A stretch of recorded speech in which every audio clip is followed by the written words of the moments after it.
Una lección de los últimos 20 años es que nunca prevés la próxima guerra. ¿Quién anticipó el 11 de septiembre antes de 2001?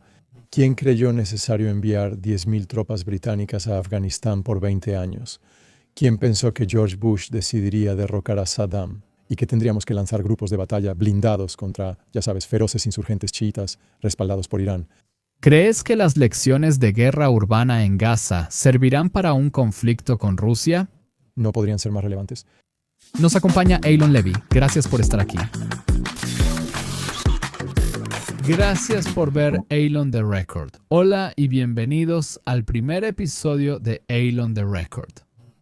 Bienvenidos de nuevo a los oyentes leales de State of a Nation. Sé que los dejé en suspenso unos meses, lo siento, pero el podcast ya regresó. Nuevo nombre, formato y hogar en los estudios M10 en Tel Aviv. La guerra del 7 de octubre terminó oficialmente, así que el traje y la corbata quedan fuera. Pero en Medio Oriente ya sabemos cómo es esto. Todo puede estallar en cualquier momento. La guerra más larga de Israel terminó épicamente, pero dejó cabos sueltos que nos mantendrán ocupados por un siglo. ¿No fue increíble? Todos los rehenes regresaron el mismo día, en pantalla dividida. Trump llega a Israel para una sesión en la Knesset y luego parte en el Air Force One hacia una cumbre de paz en Egipto al atardecer. Y aún así, ese final dejó más suspenso y tramas sin resolver que cualquier drama de Netflix. Hamas en Gaza mantiene el poder, Hezbollah en Líbano se rearma y el régimen iraní, afectado por protestas internas, enfrenta amenazas militares de Trump si sigue con su programa de misiles balísticos. En 2026 es posible desde la caída de la República Islámica hasta una segunda o tercera guerra con Irán. La intifada global sigue activa. La desinformación contra los judíos persiste y se acerca un año electoral en Israel. Y no es una exageración decir que estas pueden ser las elecciones más trascendentales en la historia de Israel.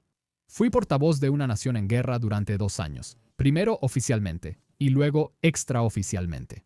Ahora, en este breve descanso entre emergencias, quiero hacer algo distinto. Eylon en el registro es donde reflexiono en voz alta con personas cuyas ideas me interesan. No es un boletín, ni una hoja de mensajes, ni una discusión acalorada. Es un espacio para poner todo lo que tengo en mente, sobre la mesa y en el registro. Un espacio seguro, quiero decir, eso, literalmente creo. Este estudio subterráneo de podcast en M10 Tel Aviv también es refugio antimisiles. Para hablar seriamente sobre el poder, la guerra, las ideas, la identidad y las historias que nos contamos sobre todo eso, algunos de mis invitados serán nombres que reconocerás de la televisión o las redes sociales, otros no. Jóvenes pensadores, menos famosos, pero no menos importantes, personas que están desafiando lo que todos los demás dan por hecho. Pasé 2 años explicando Israel al mundo en tiempo real, bajo fuego real y político. Este podcast es lo que sigue. Tras la sala de prensa, sin reloj ni declaraciones por aprobar, solo 2 micrófonos, un invitado y libertad para pensar. Si buscas certeza, quizá este programa no sea para ti, pero si valoras la honestidad intelectual, sobre todo hoy que se castiga, este es tu lugar. Antes de empezar, Eylon, el programa es independiente y los podcasts no surgen solos. Para ser suscriptor fundador y aportar $10 al mes, entra a patreon.com/EylonTheRecord. Pronto añadiremos más tipos de membresía y beneficios. Por ahora, agradecería tu apoyo para mantener este programa en patreon.com/EylonTheRecord. Si tu marca u organización quiere patrocinar Eylon el registro, contáctanos en redes sociales. Somos selectivos pero abiertos a buenos socios. Suscríbete al podcast en YouTube, Spotify o Apple Podcasts y deja una reseña de 5 estrellas. Ayuda a combatir trolls y síguenos en X e Instagram en EylonTheRecord. Los patrocinadores pueden contactarnos ahí. Es hora de empezar, ¿no crees? Mi primer invitado dirigió algo así como una red de espionaje dentro de las Fuerzas de Defensa de Israel, toda una red de infiltrados que informaban sobre cómo las Fuerzas de Defensa de Israel realmente estaban combatiendo dentro de Gaza. Él desarrolló una visión propia sobre cómo las Fuerzas de Defensa de Israel combatían. No a partir de comunicados de prensa, de las Fuerzas de Defensa de Israel, ni de activistas con una narrativa que vender, sino de la gente que estaba combatiendo. Durante 2 años viajó constantemente a Israel y fue formando discretamente una red de soldados y jóvenes comandantes de las fuerzas de defensa de Israel. Mientras combatían casa por casa contra Hamás en Gaza, platicaban tomando cervezas y cafés en Tel Aviv. Fuera de uniforme y servicio, él los interrogaba sobre guerra urbana, tácticas, errores y combate. Un ejército yihadista que tuvo una ventaja de 16 años para convertir cada centímetro de Gaza en un campo de batalla urbano. Comparó sus relatos, informes de medios y fuentes abiertas, generando un nuevo informe independiente de la Sociedad Henry Jackson. Lecciones tácticas de Gaza, un intento de responder qué fue lo que realmente sucedió ahí en la franja, no cómo se veía en CNN, sino cómo se veía en el terreno, a través de los ojos de los soldados. Es importante cómo se libró esa guerra. Si crees que Gaza será la última vez que un ejército occidental luche en un entorno urbano, estás equivocado. Gaza no fue el pasado, solo fue un adelanto, y es importante cómo se libró realmente esa guerra. Si crees que Gaza será la última vez que un ejército occidental luche contra terroristas en un entorno urbano, te engañan. Gaza es un adelanto, no el pasado. Me acompaña Elon. Hoy nos acompaña el mayor retirado Andrés Fox, investigador en la Sociedad Henry Jackson, después de una carrera en el ejército británico con 3 misiones en Afganistán. Mayor Fox, ¿cómo está, amigo? Gracias. Bienvenido de nuevo a Tel Aviv. Sí. Es genial estar aquí. Me alegra verte, pero debo admitir que dudé sobre tenerte como el primer invitado del podcast. ¿Adivinas por qué? Bueno, supongo que una vez que has empezado en un nivel tan increíblemente alto, ¿a dónde vas después?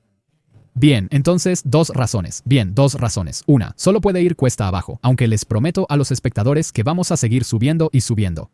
La segunda cosa es que quiero expandirme fuera del ámbito de la defensa de Israel Hasbara. Acabas de escribir un informe de 60 páginas que dice que las fuerzas de defensa de Israel son muy impresionantes y que Occidente puede aprender de sus errores y aciertos en Gaza. Este episodio solo será sobre lo increíbles que son las fuerzas de defensa de Israel y por qué te traje. Sí, es un buen punto y me opondría firmemente. Porque sabes lo que yo intento informar sobre las fuerzas de defensa de Israel igual que lo haría sobre los ejércitos británico, estadounidense, francés, español o australiano. Eso es con equilibrio, mirada crítica y evitando ser animador, porque no creo que ayude.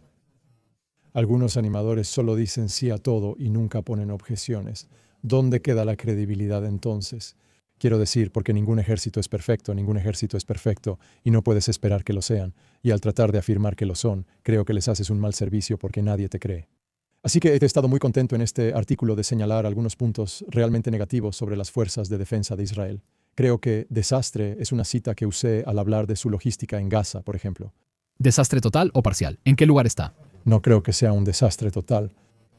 Llevaron armas, agua, bombas y comida a las tropas.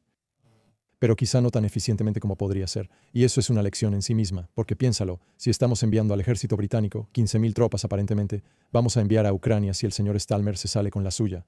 Sakir, claro, ¿cómo podría yo degradar a un estadista tan distinguido? Si enviamos tropas a Ucrania, tendremos que reabastecerlas y llevarles municiones.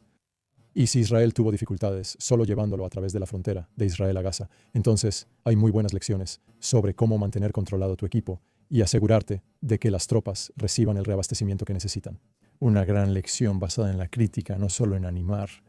Quiero saber tu opinión sobre algunas de las cosas que crees que las fuerzas de defensa de Israel hicieron mal en esta guerra, lo cual tiene mucho sentido porque esta no es una guerra que las fuerzas de defensa de Israel esperaban pelear. Y básicamente tuvo que improvisar mucho sobre la marcha. Pero también quiero saber qué crees que las fuerzas de defensa de Israel hicieron bien. Eso es relevante para los ejércitos occidentales que podrían encontrarse luchando en una guerra. Y bueno, con Gran Bretaña enviando tropas ahora a Ucrania, no se puede descartar que Gran Bretaña también termine luchando en guerras urbanas. Quiero decir, empecemos con el elefante en la habitación. Para la mayoría del mundo, la idea de que hay algo que aprender de la experiencia de las fuerzas de defensa de Israel en Gaza sonará una locura. Porque ven las bajas civiles, los edificios arrasados, la crisis humanitaria, real o imaginaria, y dicen que solo hay errores, que no hay nada que aprender de eso. ¿Y tú realmente crees que Occidente tiene algo que aprender de algunas de las cosas buenas que las fuerzas de defensa de Israel hicieron tácticamente en Gaza? Así que veamos el vaso medio lleno. ¿Qué hicieron bien las fuerzas de defensa de Israel? Creo que te devolveré la pregunta y hablaré del error que mencionaste. Y es que las fuerzas de defensa de Israel han hecho un trabajo realmente terrible al explicar todas las cosas que acabas de mencionar.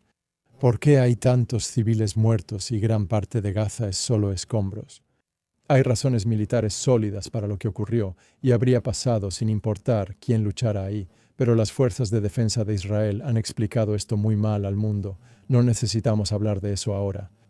Lo veremos después. La relación entre guerra de información y guerra física es clave en Gaza, así como la forma en que se luchó ahí. Correcto, pero literalmente acabas de señalar un problema ahí. Pensé que era bueno mencionarlo porque literalmente caíste en eso. Cosas que han hecho bien, creo que se puede resumir mejor hablando de adaptación, porque como dijiste, no estaban preparados para esta guerra para nada. Movilizaron 360,000 reservistas en 2 semanas. En comparación, la coalición tardó 6 meses en reunir 500,000 de tropas en el Golfo e Israel lo hizo en 2 semanas. Y por supuesto, eso significa que hubo deficiencias en el entrenamiento, tuvieron que compensar las deficiencias en el equipo y tuvieron que superar esa línea de salida. Pero eso significó que lograron superar la línea de salida, pero no en las mejores condiciones. Sinceramente, si ves el programa de entrenamiento por el que pasaron en el Centro Nacional de Entrenamiento allá en el desierto. Un curso de 1 mes y medio para preparar a las tropas para cruzar la línea de partida hacia Gaza de nuevo, para dar contexto antes de Afganistán. 1 año de entrenamiento previo a volar y llegar al campamento Bastión. 1 mes y medio no basta. Y francamente, hubo capacitación en el trabajo y vimos algunos errores horribles de parte de tropas poco entrenadas.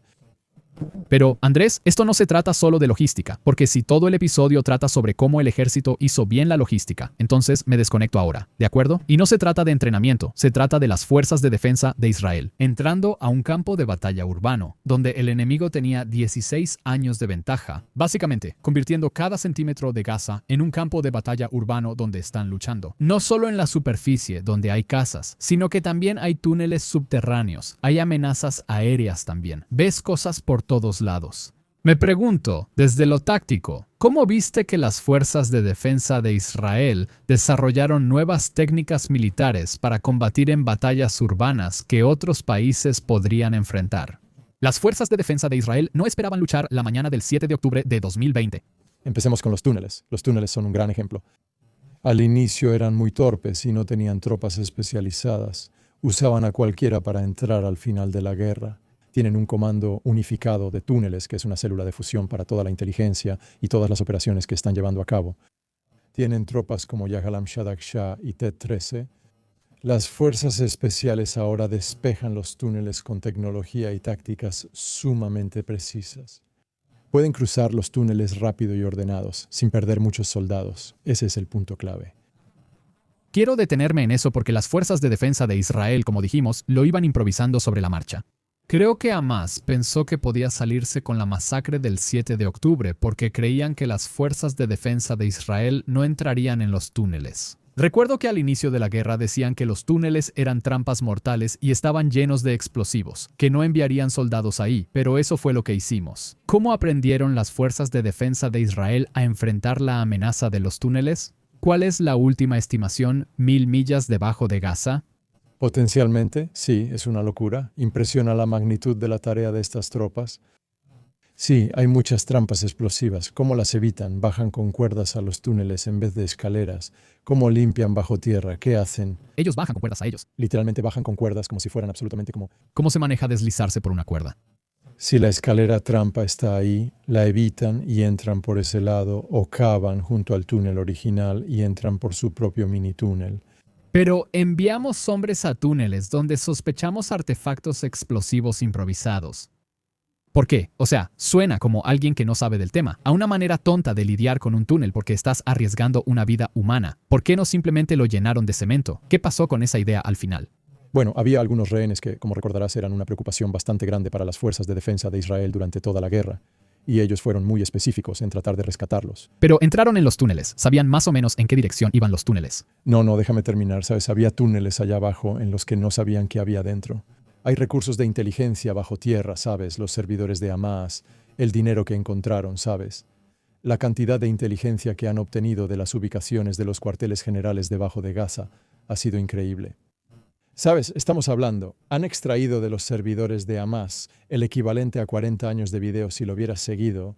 Es una locura. Cada aniversario del 7 de octubre habrá nuevas grabaciones para documentales de esa masacre. Sí, y lo están desclasificando poco a poco y liberándolo en su debido momento. Así que hay cosas realmente importantes bajo tierra que perderías de inmediato si simplemente colapsaras o inundaras los túneles. Además, inundar no funciona. Son tan profundos, tan complejos, que en realidad simplemente echar explosivos, gas o agua no va a funcionar. Deslizarse por una cuerda no es muy tecnológico, ¿no? No, pero es una solución ingeniosa y bien pensada. Y luego cuando bajas, tienes la óptica térmica encendida, te mueves despacio y limpias en completo silencio. Esa es una gran evolución que ha surgido durante la guerra. Ya no limpian de manera cinética. Ahora avanzan paso a paso, 100 metros a la vez, porque cada obstáculo está aproximadamente cada 100 metros. Avanzan metódicamente, minimizando bajas y maximizando ventajas tácticas subterráneas. Han aprendido y perfeccionado esto durante la guerra. Ese perfeccionamiento es la lección. Me pregunto, por tu experiencia con el ejército británico y ejércitos extranjeros, ¿es eso algo distintivamente israelí en la cultura de Israel, de improvisar soluciones sobre la marcha? ¿Crees que otros ejércitos habrían dado tanta libertad para improvisar o solo me estoy echando flores por nuestra creatividad? Nos adaptamos en Afganistán. Los procedimientos de limpieza de minas allá eran distintos. Al final de la guerra, todos los ejércitos se adaptan. La guerra es adaptación, movimiento y contramovimiento, como un ajedrez táctico con el enemigo. Pero creo que lo que los israelíes hacen de manera particularmente inteligente son dos cosas. Primero, hay una obsesión por los datos, lo que les da mucha información para decidir y cambiar cosas. Además, hay un sistema para compartir cambios en la fuerza de combate al descubrir innovaciones tácticas, nuevas formas de luchar o lecciones aprendidas. Y para que eso llegue a toda la fuerza, para que todos estén en la misma sintonía, esas son dos cosas que creo que las fuerzas de defensa de Israel hacen excepcionalmente bien. ¿Esto es algo que descubriste al hablar con los comandantes? Te dijeron, oye, se nos ocurrió esta gran solución improvisada y luego la vimos implementada en todo el ejército. ¿Puedes pensar en algún ejemplo? Sí, exactamente eso. Quiero decir, la solución médica es la que realmente resalta. Es bastante increíble. Los avances en la atención médica que las fuerzas de defensa de Israel han logrado son impresionantes, y todo está basado en datos. Analizaron guerras anteriores, observaron cómo morían los soldados, qué mecanismo los estaba matando. Analizaron el porcentaje de heridas graves, cuántos sobrevivieron y las razones. Y descubrieron dos cosas. Primero que nada, lo que mata a los soldados es la pérdida de sangre. Los soldados morían desangrados, así que decidieron llevar sangre al frente. Ningún otro ejército que conozca lo hace.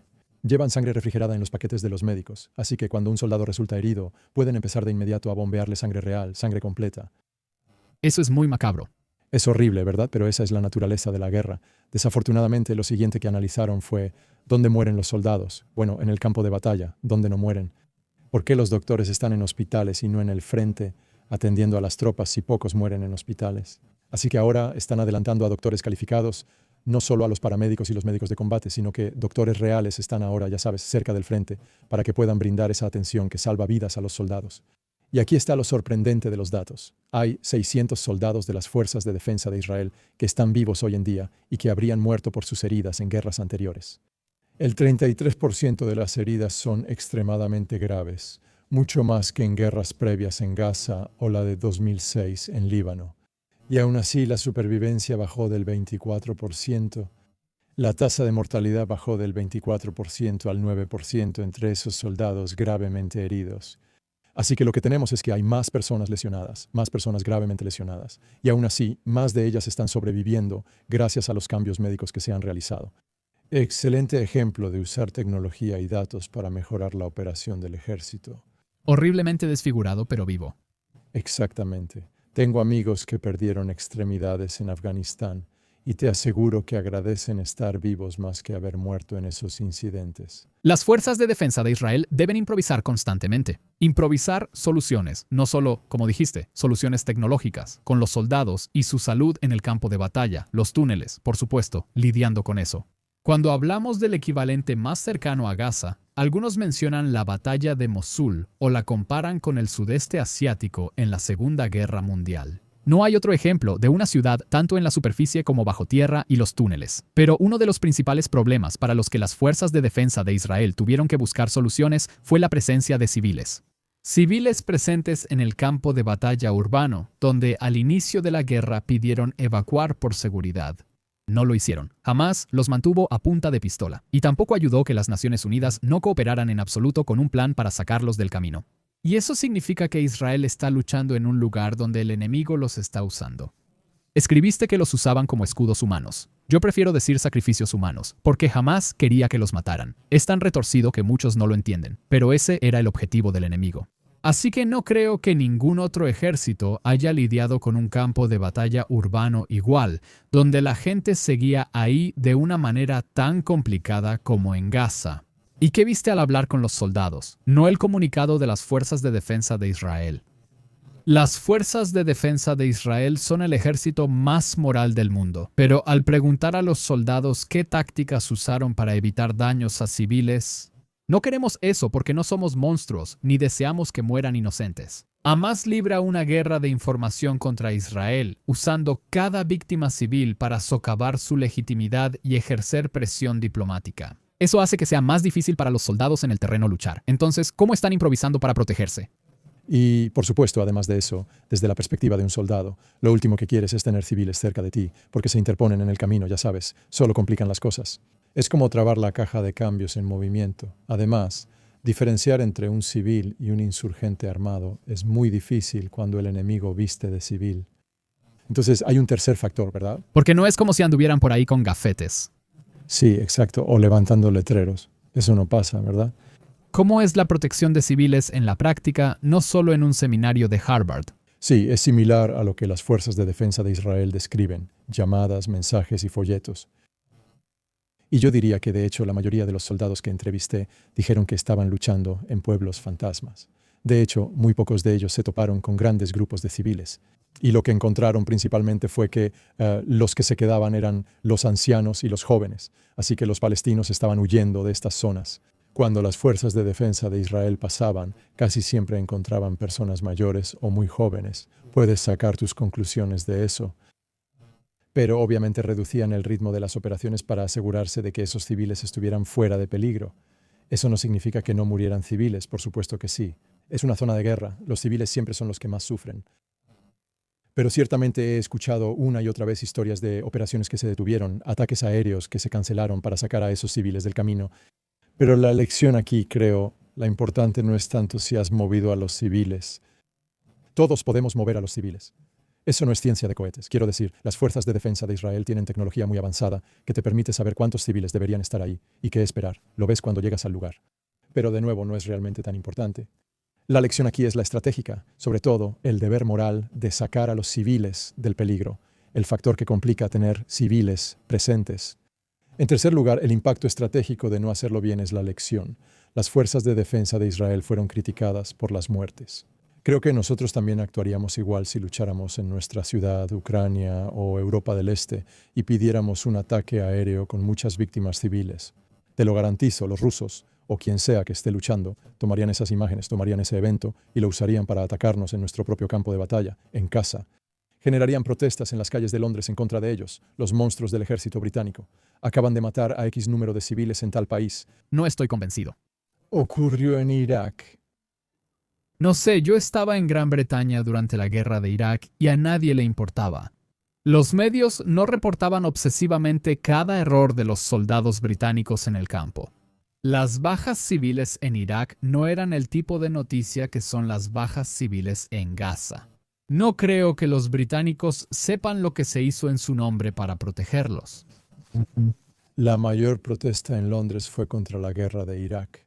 Sí, pero estuvo muy contenida en un cierto sector de la izquierda. Hay 1 millón de personas en la calle. Pero era esa parte de ese movimiento, en lugar de ser la cobertura obsesiva de los medios. No siempre con ese detalle y expectativa de información inmediata, hora por hora. Pero además de eso, eso fue en 2003. Eso fue antes de la era de las redes sociales. Y lo que hemos visto en Gaza es la primera verdadera guerra de las redes sociales en el mundo. Se puede decir que Ucrania tuvo algo de esto, pero no como Gaza. Y creo que jamás le ha enseñado a cada actor maligno en el planeta una lección sobre cómo degradar la posición estratégica, cómo degradar la posición internacional de tu oponente. Al usar redes sociales y medios tradicionales como armas, se busca socavar lo que Clausewitz llamaría el frente interno. Habló de su Trinidad, mezcla de caos, pasión y razón, representada por ejércitos, gobiernos y pueblo. Están atacando la tercera parte de esa Trinidad que es el pueblo, clave para el apoyo interno. Mira Vietnam, observa cómo se desmoronó porque la propaganda soviética infestó la vida universitaria. Y vimos protestas muy similares a las de Vietnam en los campus de Estados Unidos sobre Gaza. Oye, Levesha, ¿cuántos niños has matado hoy? Era la famosa consigna que escuchabas en esas protestas y tuvo un efecto estratégico en la guerra de Vietnam. Esto es lo mismo, pero amplificado, ya que un ataque aéreo en Gaza puede estar en los celulares en menos de 30 segundos tras la explosión. Muy poderoso. En esta nueva era de información, las bajas civiles serán usadas como arma contra nuestras fuerzas. Aprendiendo de cómo las fuerzas de defensa de Israel lo hicieron, eso es una gran lección para nuestras tropas en el futuro. En algún lugar de Gaza o en Sana Bagdad, tu gemelo malvado está grabando un podcast ahora sobre las lecciones que pueden aprender de las operaciones de Hamás dentro de Gaza. Quiero usar lo que dijiste como base para preguntar: podemos discutir lo que los ejércitos occidentales pueden aprender de las fuerzas de defensa de Israel, aunque gran parte es técnico y logístico, no tan atractivo o emocionante. Pero ¿qué lecciones están aprendiendo los terroristas y los malos de lo que hizo bien Hamás? Porque traté de levantar una bandera roja sobre esto durante la guerra, vi a Hamás operando desde hospitales. Comunicados de diplomáticos de la Unión Europea y la ONU condenan a Israel por responder, como si Hamás no operara en el hospital. Decía que están mandando un mensaje a los terroristas del mundo. Ahora tienen inmunidad si se esconden en el sótano de un hospital. ¿Cree que los líderes occidentales se han atado las manos en futuras guerras al crear expectativas poco realistas, al alentar a los terroristas a pensar que si se esconden en el sótano de un hospital? Si apuntas a civiles con armas y les impides salir y causan muertes, y esto sigue. CNN cumple su objetivo. ¿Han dificultado los líderes occidentales sus futuras guerras al imponer expectativas poco realistas sobre Israel? Posiblemente podría ser que simplemente tomen la ruta de la pura hipocresía y sigan como si nada e ignoren, ya sabes, ignoren todo lo que le han estado gritando a Israel durante 2 años. Esa es una posibilidad. En segundo lugar, hay cosas que distinguen totalmente a Gaza de otros conflictos. Por ejemplo, la complicidad de la ONU, la complicidad del sector de las ONG. Creo que eso es potencialmente independiente cuando se trata de ¿a qué te refieres con eso? Por ejemplo, si vas a Ucrania o peleas en Europa del Este, si enfrentas una batalla de tanques o drones contra un adversario estatal, es poco probable que haya un sector de ONG que esté preparado, comprado y pagado, ya sabes, y listo para empezar a sacar comunicados de prensa sobre lo terrible que eres. Eso podría quedarse solo, pero lo principal que aprenden es alejarse del campo de batalla lo más posible. Un conflicto asimétrico es entre un actor estatal y uno no estatal. Podemos debatir si Hamás en Gaza es un gobierno estatal o no. Al final de la guerra eran una guerrilla y operaban de forma asimétrica. Lo veremos como un conflicto asimétrico, pero si enfrentamos a otro actor así, eliminarte de la conversación será la primera lección. Por ejemplo, Kili, ¿alguna vez has escuchado el número de bajas que sufrió las fuerzas de defensa de Israel en la lucha? ¿Alguna vez has escuchado eso? Cuando la BBC habló fuera de medios israelíes de las 3.000 bajas y 900 muertos de las fuerzas de defensa de Israel en Gaza, no creo que lo hayan hecho. Esto no se ha presentado como una guerra de fuerza contra fuerza, sino como si las fuerzas de defensa de Israel destruyeran Gaza, lo cual está lejos de la verdad. Hamás ha logrado salirse de la conversación. Esa es mi primera lección como actor asimétrico. La segunda es irse bajo tierra, absolutamente, al 100% irse bajo tierra. Eso anula muchas de las fortalezas de tu enemigo. Las fuerzas de defensa de Israel destacan sobre Hamás por su poder aéreo, inteligencia y vigilancia. Hay drones en el cielo, hay señales, inteligencia, así que desconéctate de la red de comunicaciones y métete bajo tierra, donde el enemigo no puede verte ni atacarte. Esa es otra gran lección, y creo que la tercera si fuera un actor terrorista. Viendo Gaza, la tercera lección es que los titulares ganan puntos estratégicos. Me aseguraría de tener un sistema de medios listo y medios impresos aliados antes de que comenzara la guerra. Medios de Internet listos, influencers listos, académicos listos. Generaría ese contenido y al dispararse la primera ronda, esas serían las grandes lecciones ahora. No digo que luchar contra el enemigo en Europa del Este nos deje lecciones útiles ahora. Podemos afirmar que el ejército británico nunca volverá a enfrentar a un actor asimétrico. Estas serán lecciones claves sobre cómo esperamos que actúen nuestros enemigos al enfrentarlos. Es inquietante porque los terroristas ya se preparan para las siguientes rondas y planean cómo hacerlo. Y definitivamente van a estar observando el éxito extraordinario de Hamás en el frente de la información, al cual quiero llegar en un momento. Pero sigamos en la esfera cinética. La próxima ronda es cuestión de tiempo, ¿verdad?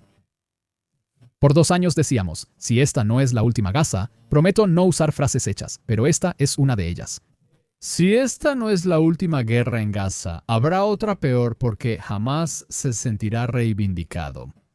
La guerra terminó con Hamás aún en el poder en parte de Gaza, controlando menos territorio, pero aún fuerte hoy. Un cohete lanzado hacia Israel cayó en Gaza, a 140 metros de un hospital. Solo imagina cuántos palestinos murieron por cohetes fallidos de Hamás en Gaza, pero Hamás no se irá tranquilamente. Ninguna fuerza internacional desarmará a Hamás. Incluso si leen el informe del mayor Andrés Fox sobre la guerra táctica y cómo copiar las cosas que las fuerzas de defensa de Israel hicieron bien, eso no va a suceder. Y entonces, ¿cómo crees que Hamás está llevando a cabo su proceso de lecciones aprendidas de esta guerra y tratando de reforzar lo que hizo bien? Claramente, lo hizo bien. ¿Cómo se preparan para una posible confrontación con las fuerzas de defensa de Israel? Podrían leer el próximo artículo del mayor Andrés Fox sobre por qué el alto el fuego no funcionará, pero eso será en otro podcast. ¿Cuándo sale el artículo? Necesito terminarlo, así que probablemente el próximo mes o el mes siguiente. ¿Eres optimista sobre la duración del alto al fuego? Parece congelado, creo que es problema de los estadounidenses. Hamás ha demostrado gran adaptabilidad en este conflicto. Por ejemplo, si las fuerzas de defensa de Israel despejan un edificio y saben que hay un pozo de túnel ahí, ese pozo de túnel seguramente tenía una cámara con un cable bajando al túnel. Un operativo de Hamás vigilaba la entrada de las fuerzas de defensa de Israel al edificio y al entrar, él detonaría el artefacto explosivo sobre el pozo del túnel. Obviamente las cámaras se vuelven cada vez más difíciles de conseguir cuando has perdido la mayoría en Rafah, porque todas han sido destruidas por las fuerzas de defensa de Israel al limpiar el lugar. Así que lo que han empezado a hacer es quitar las cámaras de reversa de los autos y reutilizarlas.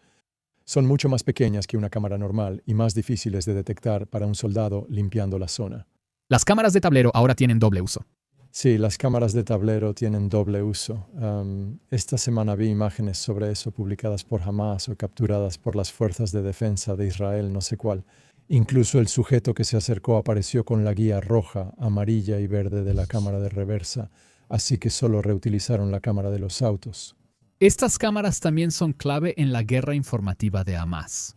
Vi un video viral en línea que mostraba, si no me equivoco, a una chica recuperándose tras, según decían, un ataque aéreo.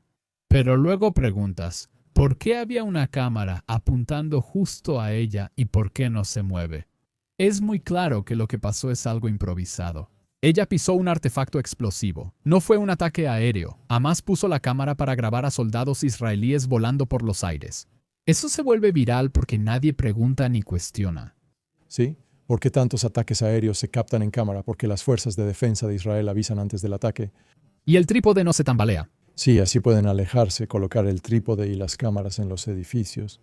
Cuando ocurre el ataque aéreo, solo agregan imágenes de heridos y ya tienen un video que muestra a los israelíes como malvados. ¿Estás identificando algo más sobre cómo Hamás se está preparando para la siguiente ronda? Nada concreto aún. Están ganando mucho dinero con la ayuda recibida.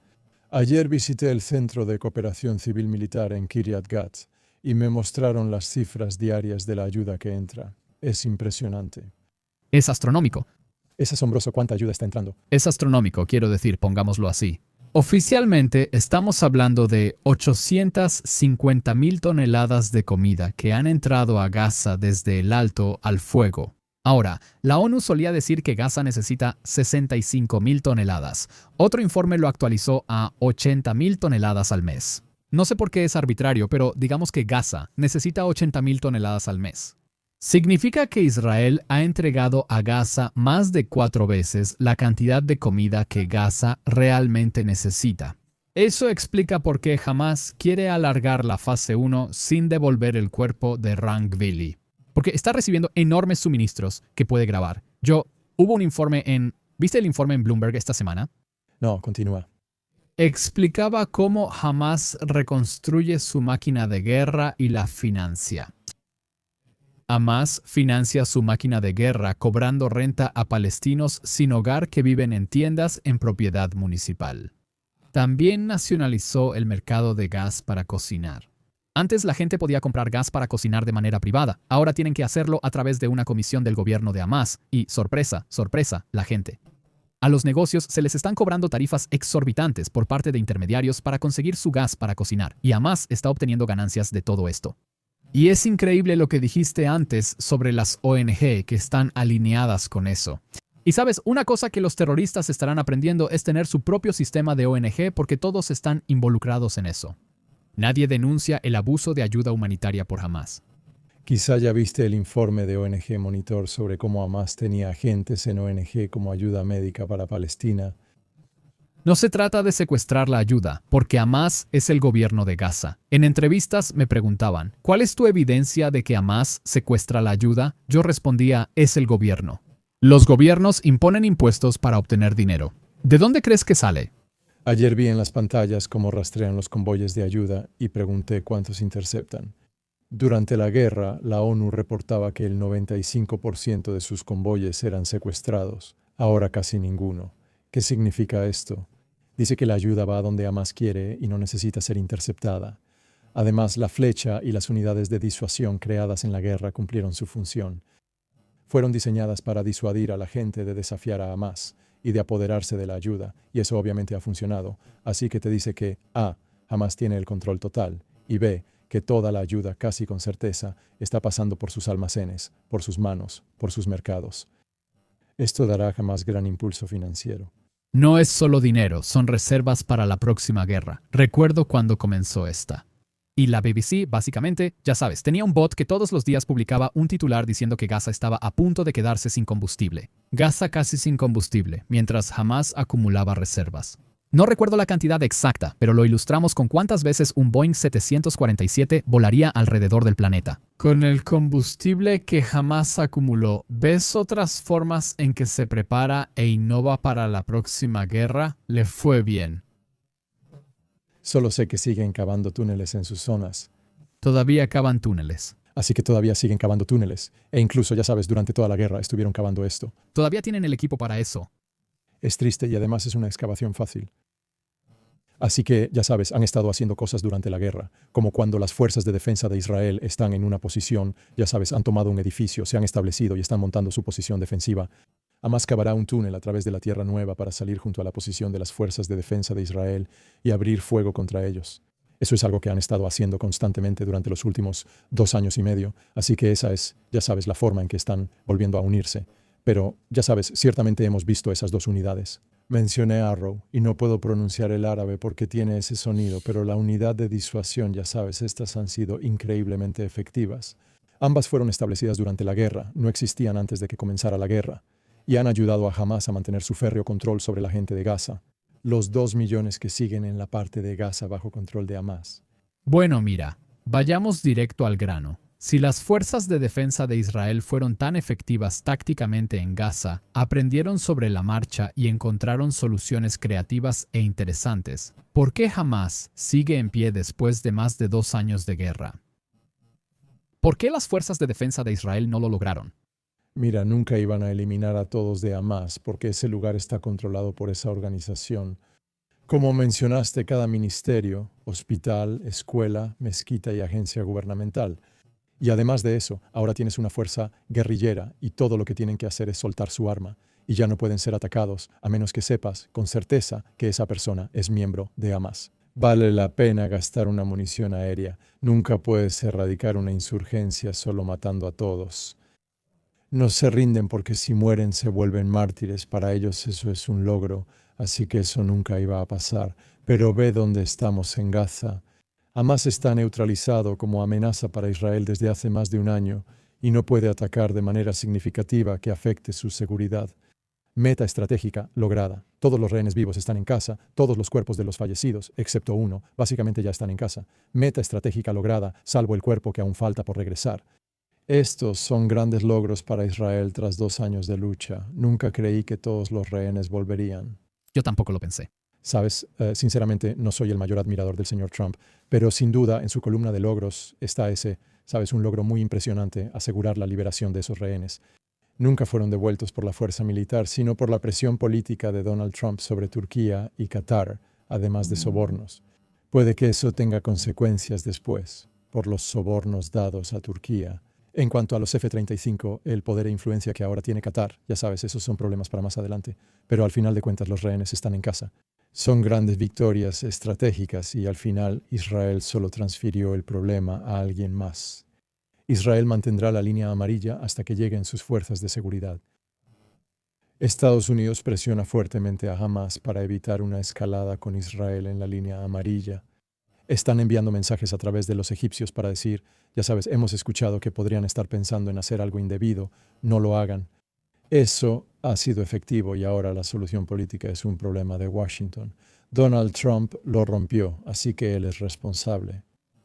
No digo que no cause problemas a Israel, porque la genialidad del plan de Trump era esa. En lugar de que Hamás tenga las cartas en forma de rehenes como seguro para lograr una retirada israelí, ahora Israel controla la mitad de Gaza como seguro de que Hamás se desarme, pero no tiene ninguna intención de hacerlo.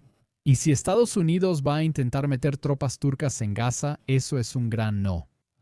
Solo sobre el punto de aprender qué tácticas funcionan y cuáles no. Tomar rehenes. Sí. Esta guerra mostró que tomar rehenes funciona, ¿verdad? Sí, estoy completamente de acuerdo. El hecho de que Israel valorara tanto a esos rehenes. Evitaron operar en grandes zonas de Gaza porque conocían la ubicación de los rehenes. En su mayor parte, sabes, hay toda una unidad en las Fuerzas de Defensa de Israel dedicada a encontrar eso, que tenía una línea directa con el jefe del Estado Mayor de las Fuerzas de Defensa de Israel. No puedes entrar aquí, no habrá rehenes.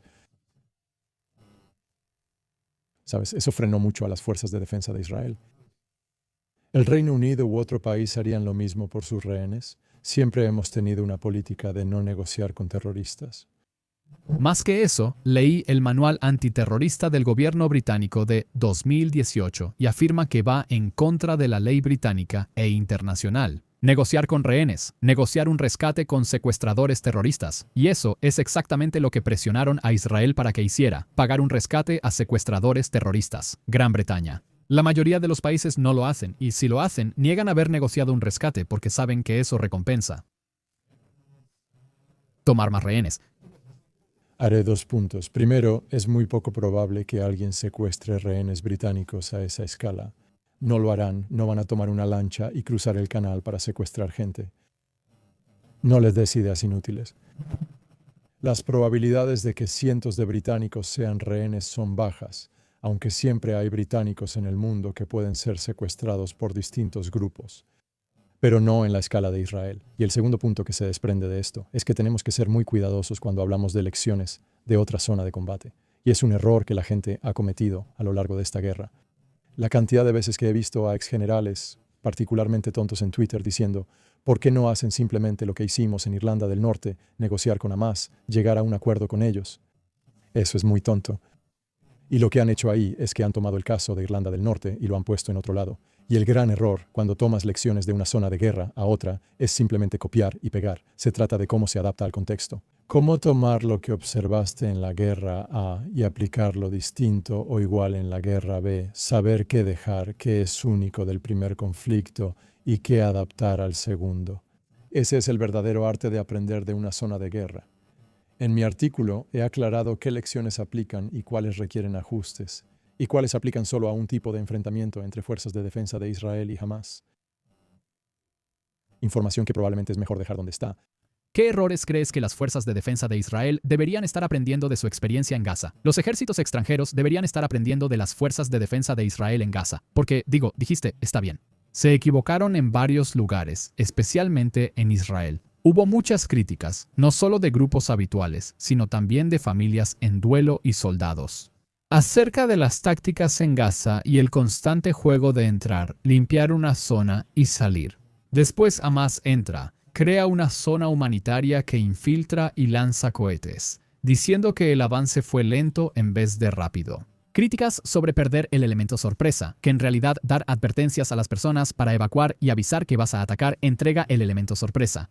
Y que, por alguna bondad, estuvimos ahí por eso. En hebreo dicen freyerim, tontos. Fatalidades innecesarias. Soldados que mueren por artefactos explosivos improvisados, quizás por no tener el equipo adecuado o no estar en vehículos suficientemente protegidos.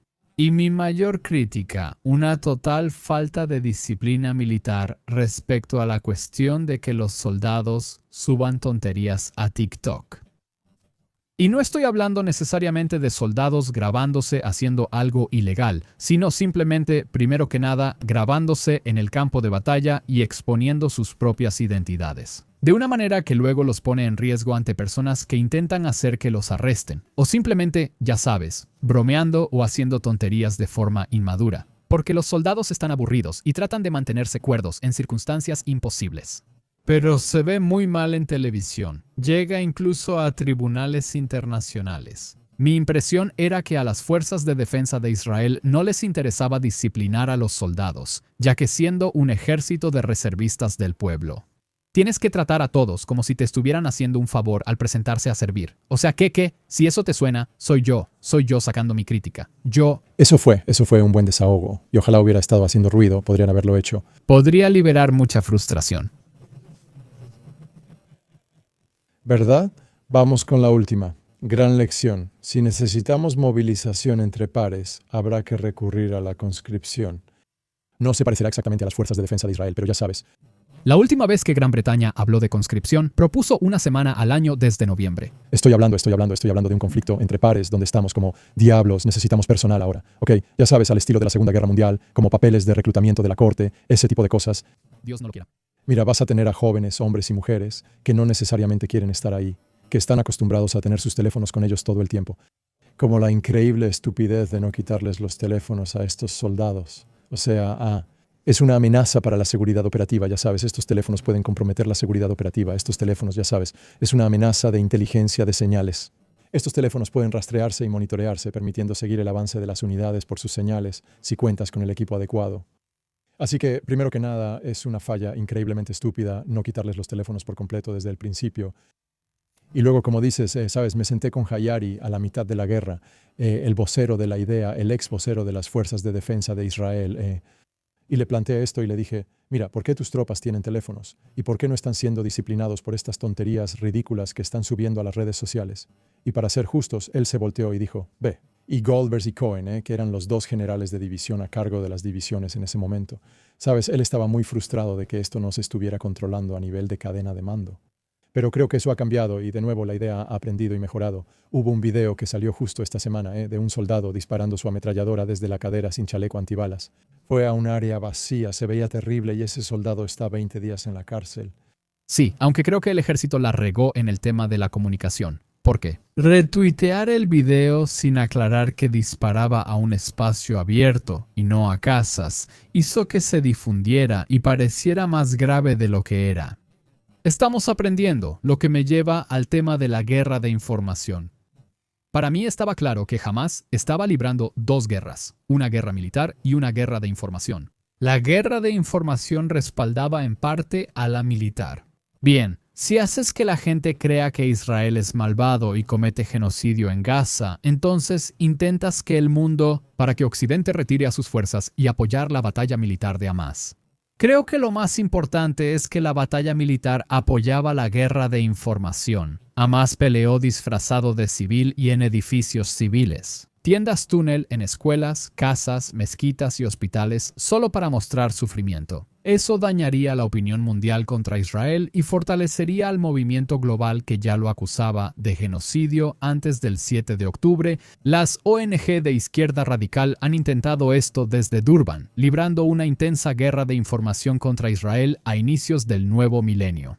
A veces simplemente inventaban cosas, las sacaban completamente de contexto. Y esa también era una forma en la que construían el campo de batalla. ¿Por qué crees que hicimos un trabajo tan malo al luchar contra la guerra de desinformación de Hamás? Bueno, también te perdiste la puesta en escena de Hamás. No olvides los videos del 7 de octubre y las transmisiones en vivo cuando estaban como uniformados. Fue un genocidio transmitido en vivo. Sí, totalmente. Ese mensaje era para sus compañeros de viaje. Mira qué fuertes somos. Esa fue la primera fase. El New York Times tenía comunicaciones interceptadas que decían eso. Hamás difundió imágenes de las atrocidades del 7 de octubre para inspirar a otros a tomar las armas y unirse a la violencia. Así que miren lo fuertes que somos para los árabes. Y luego, inmediatamente al día siguiente, cambian a decir que los israelíes nos están haciendo un genocidio. Para la otra audiencia, que era Occidente, creo que es un cambio fascinante. Proyectaban ambas cosas a la vez. Mostraban su fuerza y lo terribles que eran los Yahud con ellos. Es un paradigma interesante que los medios mundiales pasaron por alto, aunque los videos de Hamás estaban disponibles. Aún así se enfocaron en lo terrible que era Israel. Y podríamos discutir por qué, pero ¿por qué Israel no lo contrarrestó? De inicio estaban totalmente a la defensiva. Esto sacudió a la sociedad israelí y dejó a Israel vulnerable. Pasaron una semana tratando de eliminar a los terroristas dentro de Israel. Y un general me dijo durante la guerra, sabes, no tengo tiempo para pelear la guerra de la información, estoy peleando la guerra real. He escuchado esa frase repetirse en varios medios. Una vez que pierdes la narrativa, es muy difícil recuperarla. Tú fuiste portavoz desde el inicio de la guerra y estuviste en esta lucha desde el principio. Al final, la narrativa ya había cambiado antes de que Aon Levy saliera en nuestras pantallas de televisión. Y básicamente tenías que luchar una batalla de retaguardia cuando se trataba de eso. Por ejemplo, explicar por qué los ataques aéreos en la ciudad de Gaza fueron tan impactantes visualmente, por qué Israel atacaba esos edificios altos en Gaza, por qué estaban, ya sabes, ellos estaban dispuestos a atacar familias solo para matar a combatientes de Hamás. Sabes, esto nunca fue realmente explicado por las fuerzas de defensa de Israel. Mira, escucho las críticas y, por cierto, las entiendo, tanto de los soldados como de los comandantes en el terreno. No es una crítica, solo es una observación, no. Perdón, no tu crítica. Entiendo a los soldados diciendo que luchan una batalla real.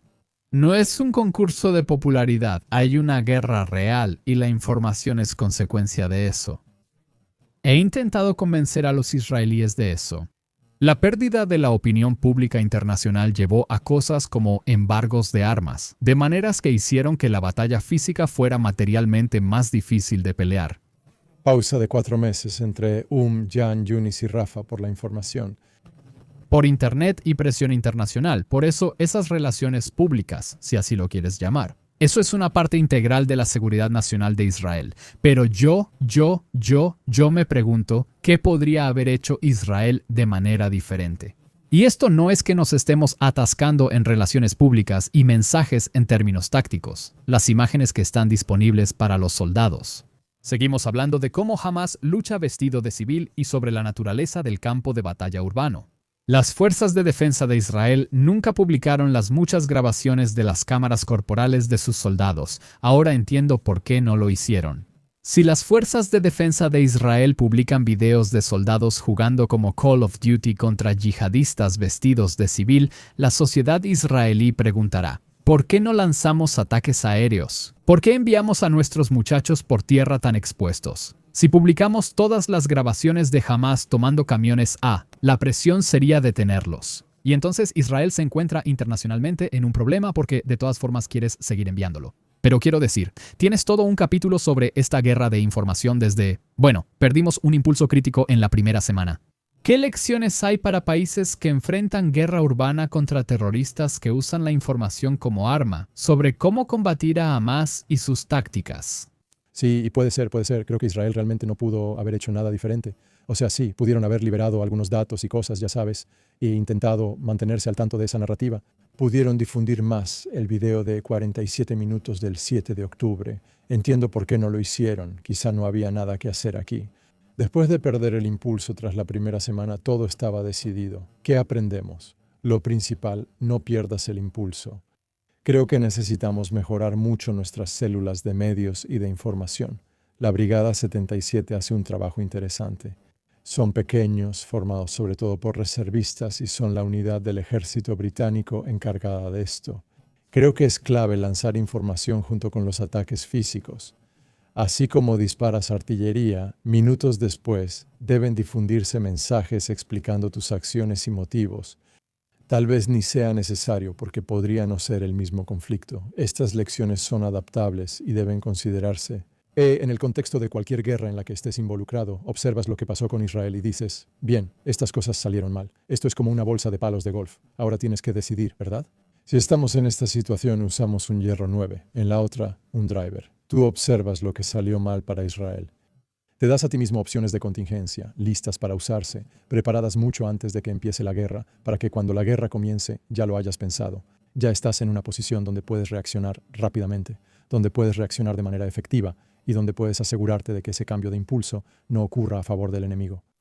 Ejércitos extranjeros aprenden de Israel. Hace meses, las Fuerzas de Defensa de Israel realizaron un seminario con casi 20 países donde no se enseñó a perpetrar un genocidio, porque saben perfectamente bien que esto fue una guerra contra un enemigo despiadado en terreno urbano. Pero, quiero decir, este campo de batalla era completamente diferente de los tipos de guerras que las naciones han librado en el pasado. Me pregunto cuándo lo ves, no desde lo táctico, sino geopolíticamente.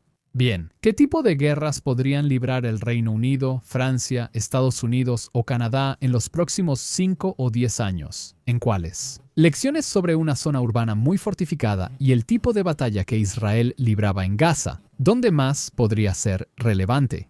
Quiero decir, ¿en qué universo posible podría el Reino Unido necesitar alguna de estas lecciones de Israel en Gaza?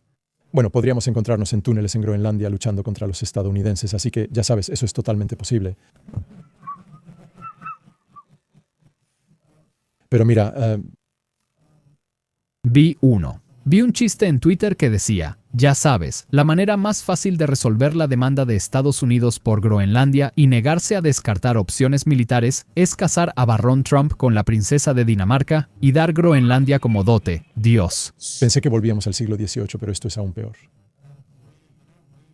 Nosotros en Israel hemos desarrollado sobre adaptaciones tácticas, humor muy negro. Tienes que reírte de cosas realmente oscuras. Para responder a tu pregunta y retomar maniobra de armas combinadas en entorno urbano, una gran lección. Bien, desglosa eso. Déjame explicar qué son las armas combinadas. En un ejército tienes blindados, tienes infantería, tienes artillería, no tienes fuerza aérea. En Israel contabas con apoyo naval. Las armas combinadas buscan unir elementos como ingenieros y logística para lograr la maniobra. ¿Cómo llegas de A a B usando todos estos recursos para abrirte paso a tiros o para impulsarte, sea lo que sea que necesites hacer? Mover físicamente a las tropas de A a B. Sí, de A a B. Si el edificio está aquí, ¿cómo llego para asaltarlo? Usaré mi artillería para mantener al enemigo suprimido. Usaré ataques aéreos de precisión para eliminar objetivos clave. Avanzarán mis tanques y transportes blindados con infantería. Y van a llegar al objetivo y vamos a limpiar todo el edificio. Eso es armas combinadas. Cosas logísticas. Sí. Muy sexy. Y las fuerzas de defensa de Israel son increíblemente buenas en eso. No, porque no, hay muchas explosiones. Hay muchas explosiones en la guerra de maniobras. La última vez que el ejército británico hizo un asalto completo de grupo de batalla de armas combinadas fue en Helmand en 2007. Lo sé porque estuve ahí. Fue lo primero que hice tras el entrenamiento. Estaba acostado en el punto de reunión con mi nuevo pelotón, todos mirando al nuevo teniente segundo. Contamos con artillería, morteros, vehículos Viking, un puente de infantería sobre el canal y ametralladoras en un flanco. No hacíamos esto desde hace tiempo. En 20 años, sí. El mundo y la tecnología han avanzado. Eso ni siquiera fue en un entorno urbano, sino en el desierto de Helmand. Así que no hemos hecho un asalto urbano adecuado como ese, probablemente desde 2003 e incluso entonces en Irak. No usamos todo nuestro poder de fuego porque la batalla era distinta y no fue necesario. Hay grandes lecciones sobre cómo coordinar pelotones en combate.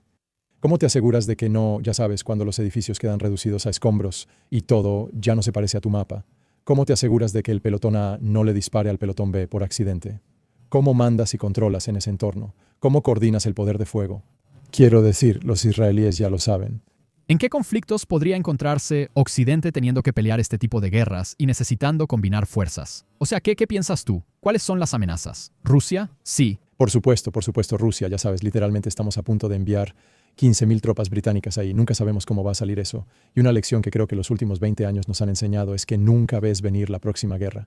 ¿Quién previó el 11 de septiembre antes de 2001 o la necesidad de enviar 10.000 tropas británicas a Afganistán por 20 años? ¿Quién lo vio venir?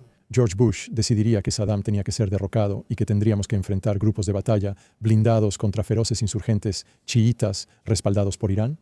¿Crees que las lecciones de guerra urbana en Gaza serán útiles en un conflicto con Rusia?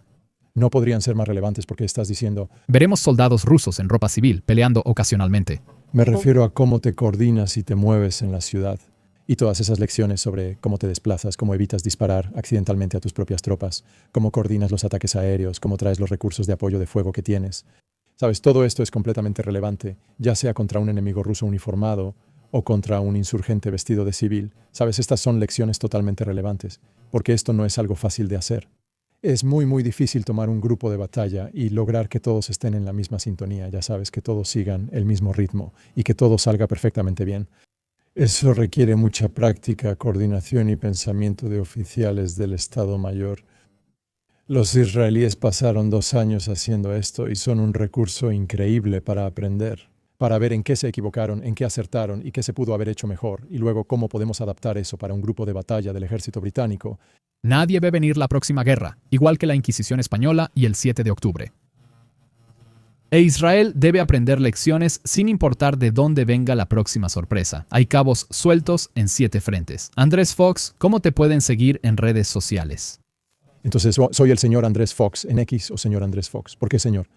Eres mayor, eres un mayor retirado. Realmente estoy tratando de alejarme de lo de mayor. Ya no soy mayor, es solo que en el ejército británico tenía el título de mayor. No, bueno, sí lo tienes, pero en el ejército británico se considera un poco de mal gusto. En Israel, desde cierto rango, el título es de por vida y es un estatus.